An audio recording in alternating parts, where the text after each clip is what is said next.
The Denver Nuggets, they get a win versus the Detroit Pistons after a disappointing loss versus the Orlando Magic.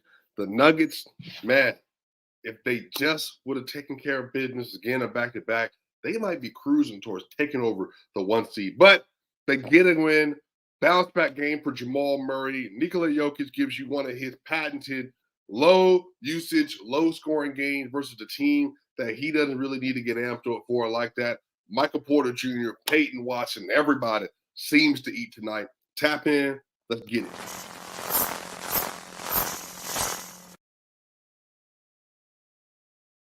The Denver Nuggets beat the Detroit Pistons 131-114 in a dominant win. Cade Cunningham for the Detroit Pistons does not come back out in the second half.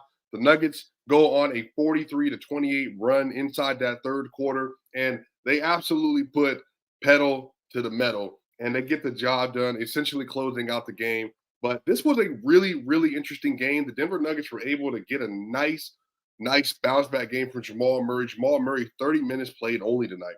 37 points, 5 rebounds, and 4 assists for Jamal Murray. He also goes 14 of 24 from the field, 3 of 8 from 3, 6 of 7 from the free throw line, 1 block, 1 steal, just 1 turnover, and he's also a plus 11 in his minutes tonight. Jamal Murray was excellent, hitting mid-range shots. He was getting to the rim, getting to the bucket, hitting mid-range, hitting the threes. He was kind of all over in his bag today. Jamal Murray, typically if he has a down game where he doesn't play as efficient, doesn't pass the ball super well, he'll typically come back the next game and have a much better outing, and he is able to do that tonight. Really impressed with how he was able to handle the amount of pressure that they were trying to, that they were trying to put on him today. Cade Cunningham, man, is a special player.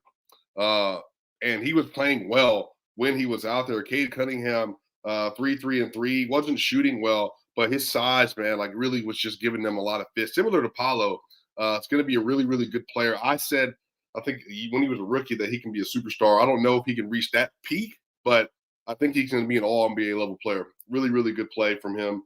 Jamal Murray, 37, 5, and 4. Bounce back game for him. Michael Porter Jr., 18 points, 1 rebound, 2 assists, 7 of 12 from the field, 1 of 5 from 3, 3 of 3 from the free throw line. He was a game high plus 29.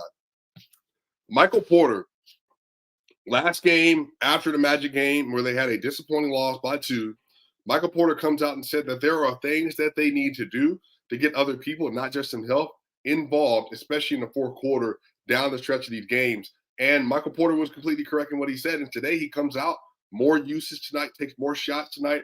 Porter didn't get many three-pointers to fall. He was 1 of 5 from 3, but he was 7 of 12 from the field. He was 6 of 7 from 2-pointers today, 3 of 3 from the free throw line with a plus 29 and a really impactful two-way game for Michael Porter Jr.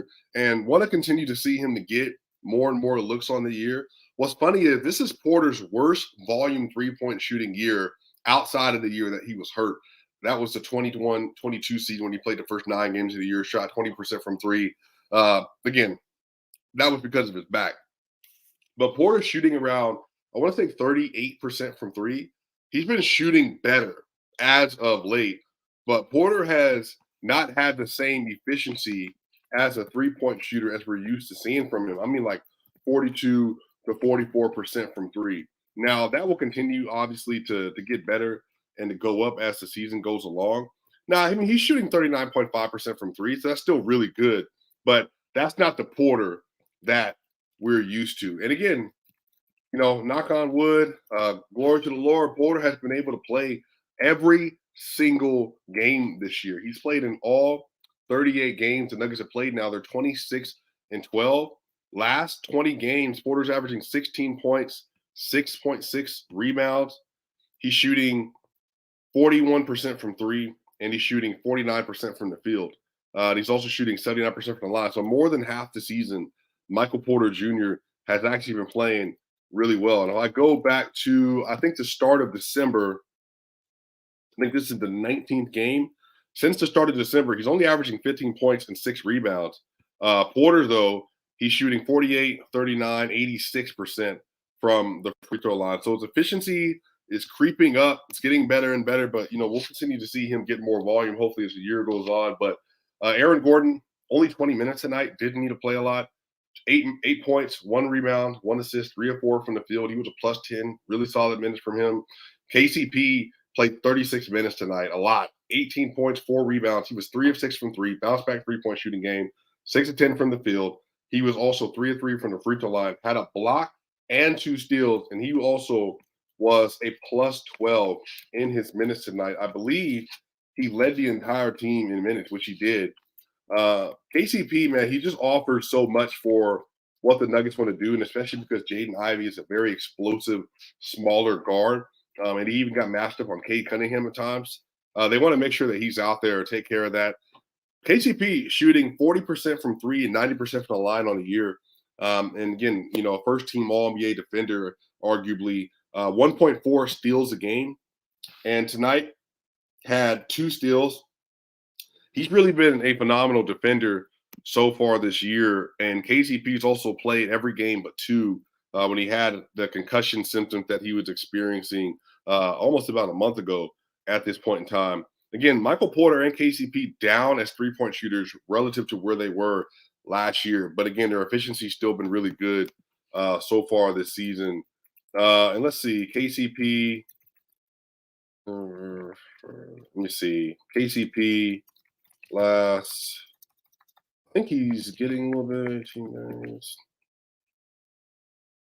KCP, the last half of his season, he's only averaging 9 points a game, 2.6 assists, 2 rebounds, but he's shooting 48, 40, 81.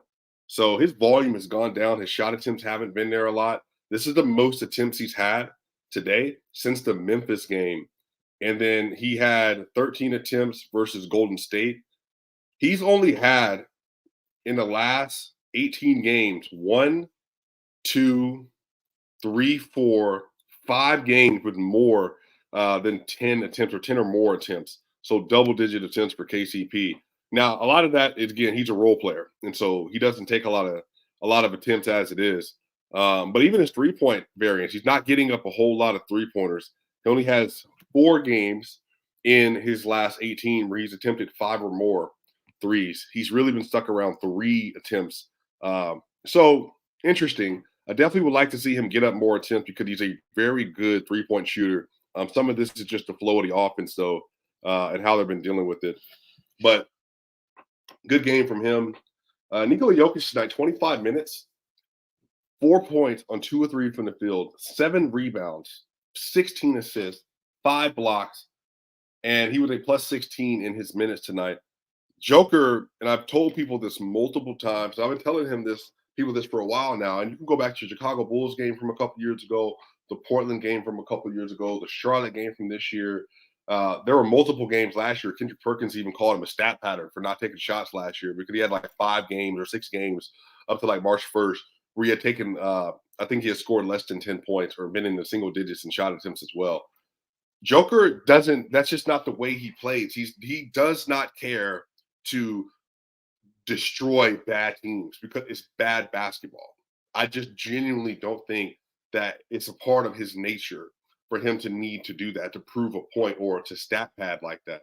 And that's why when Joker got accused of the stat padding stuff last year, it was just so ridiculous because it's just there's no reason for him to do that. And that's just not even the way he processes the game. So that's the thing. Joker also will pick you apart. So I think the other part about this, Russell, throwing away the MVP for a second year in a row, I think what people got to realize, if the Nuggets are winning, and if he's playing mad efficiently and he's still putting up great numbers, and the other thing is, I talked about this with Ryan Blackburn today. Y'all got to realize the schedule for the Nuggets, they're playing the Jazz and the Pelicans and Pacers. Cool. Those are still good teams. That's going to require them to play well. Then after that, they play the 76ers, Celtics, Wizards, Pacers, Knicks, 76ers, Bucks, and Thunder in all back-to-back games. So the thing is that even if right now he's been able to be in a little bit of a hiatus from having to be on-demand, high-volume scorer all the time, Joker is going to be asked to do a lot because there's a lot of really important games that he's going to have to be playing at his regular season apex. versus a lot of these teams. And so the Nuggets are now 11-3 in their last 14 games.